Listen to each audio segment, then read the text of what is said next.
Well, you mentioned Bound, which was a brilliant movie.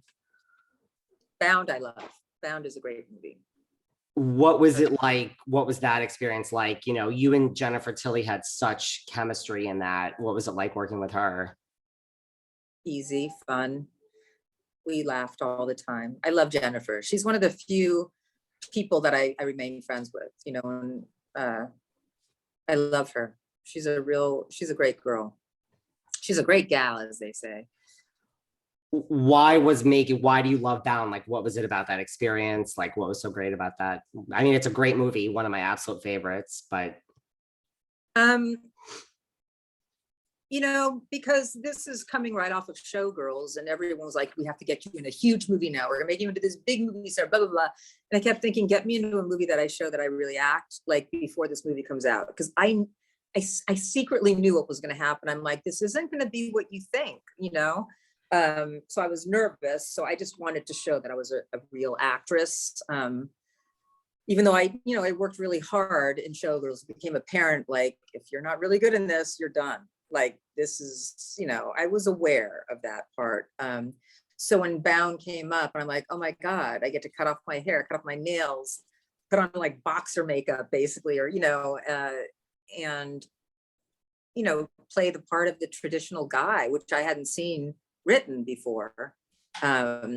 I said, oh my God, I get to be the hero. Like all those movies like Monty Cliff or, all those sorts of guys that we like, Robert, my God, why can't I don't think my coffee is kicked in.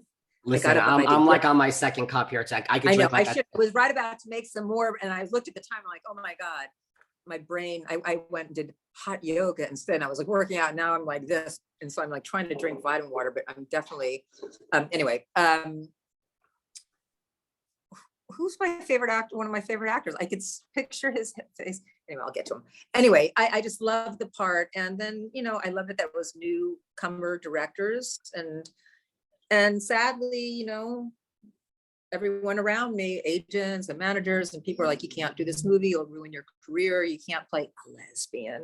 And I was like, what?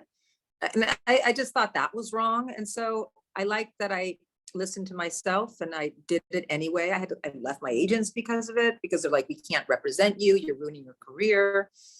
I was like, this is a great part. Like, I just didn't get it. I'm like, we can't play this just because I'm playing a lesbian, that's wrong. Like, you're looking at the wrong way. It's like, I happen to love a woman in it. So what? Like, what is the big deal?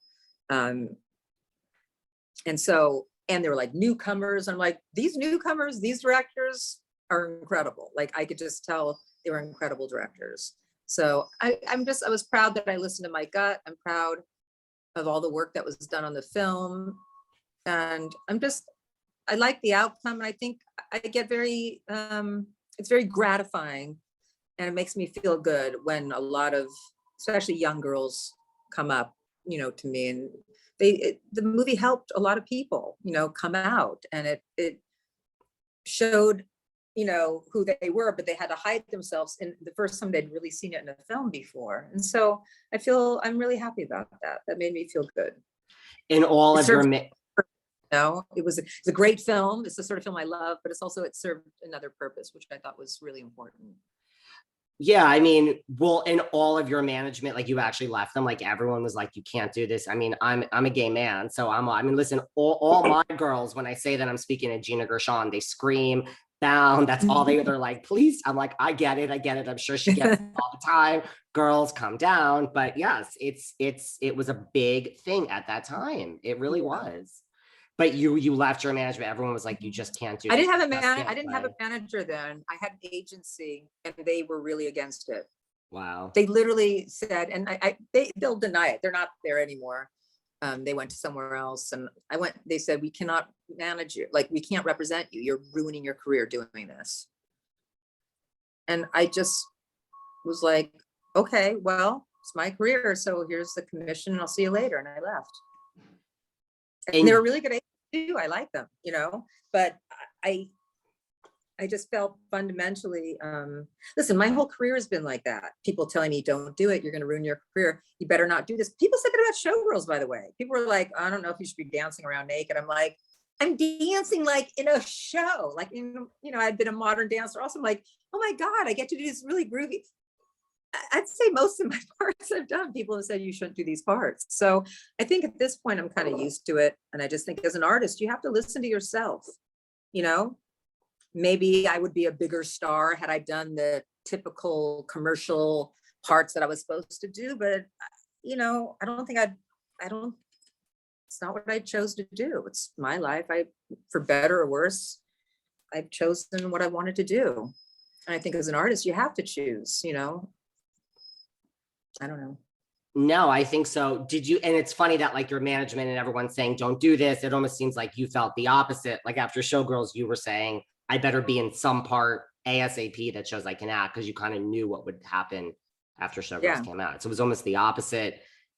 And you were right. Ish. You're right. I was right. You were. I mean, because they came out at the same time. Although I have to say, Showgirls, Showgirls didn't hurt me. It would have helped me had it been an R and it would have been a bigger film. But I was kind of, lucky as far as like review wise. I kind of got decent reviews, for the most part, which was also not great. And it's like it makes you feel bad if the movie's getting blasted and there's like the only good thing. It sounds like, oh, you would like it, but I didn't. It just made me not really ever want to read reviews again. If you believe the good, you believe the bad. I read them. I don't really care what they say. It's nice if they get it, but if they don't, they don't. Everyone's got their opinion. All I could do is try to do good work, and then I'm done. I barely even watch movies I've done afterwards. So that's how, listen, I get it. If you asked me to listen back to this podcast, I would tell you there's nothing I would like to do less, just FYI. Yeah. I'd like to listen to you. I just would like to block out my voice and everything I'm saying. But I'll watch you and I'll just stare at you the whole time. Is that what you do though? You do the work, you leave it in the character, and now you really just move on. And then if it's good, bad, a huge success, not a success, it's just kind of like left behind? Or are you do still peak sometimes at reviews and box office tallies and all this other stuff? Oh my God. I don't even know when it's even going on. My family and friends are like, why didn't you tell me you were coming out in a movie this week? I'm like, oh yeah. I don't even tell people when I do my work and then I move on. And then I'm like, oh yeah, I did that movie. I get in like trouble. I get lectured a lot saying, you got to tell people, you've got to like put it out there. And I don't know. I get uncomfortable. I just feel like if people want to see it, they want to see it. I'm not a good celebrity that way. I try. And then I feel uncomfortable, to be honest. I love that. What was it like doing these sex scenes with Jennifer Tilly? Great. It's easy. I mean, she's like, oh, put your hand here because I want to hide this. I'm like, yeah, put your hand here. See, in a way, it's easier, So you could talk to her just as your buddy, just saying, listen, I don't like this part. I don't think I'd feel comfortable saying that to a guy for some reason. We just laughed our heads off. Jennifer and I had a really good time. She's a great girl. And does it ever get old? I mean, because you are like, because of this part and Showgirls and a lot, you are a gay icon, does that ever get old when, you hear from like women and boys like myself that are like, yeah. Never. I love it. It's fun. I'll never get tired of that. No, it's nice. It's a big compliment. Yeah. Listen, it's better than the opposite. Than the boys and the girls hating me, No, I feel like they're my peeps. You are. We are your peeps. Yeah. You're my peeps.